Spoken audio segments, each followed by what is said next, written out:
Guys, gwapo kayo ang flower niya ni Bloom na naiuban nakasarado pa oh. Sarado pa na kanina abli na napoy buyog agay ay hawid-hawid paakan kayod. Naniba agay hadlo ko. Agay ay maatras tayo. Di ta makipag-fight sa buyog kay mahilantan jud sa jud. Na nagdala siya oh. At hapit magay wala paghikap na ko wala na diretso anang ay. No. Hadlo ka. Hilantan nung ako atron, di unta ka trabaho ron. Pero pag humanaanin nila nga mga flowers, ako na ning pang triman, kay kinahanglan siya matrim. Na ay. Kuha pa kayo siya na ang na-open oh, naniba na sila. Ang pa ma-open, wala pa.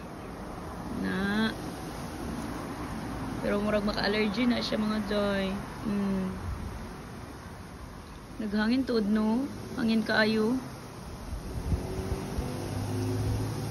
Uy, muna nga ang mga dahon nahog sa swimming pool.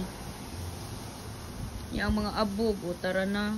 Kay mapaakan patagbuyog sa atong kigwa aning palibot. Kay pagtanong hulo no, miss Injay. Guwapo mangod kaayo. Pero ako ra ni siyang atimanan.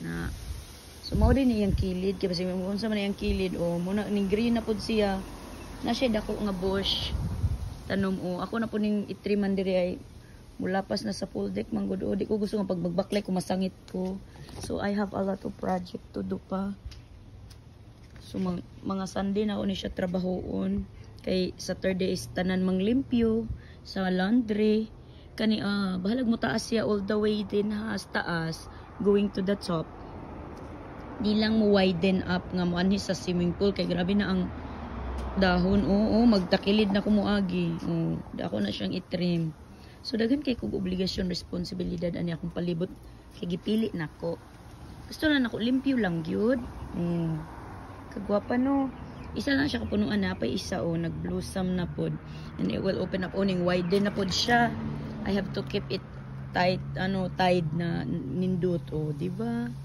ka-beautiful man di ba nature lover ka jay syempre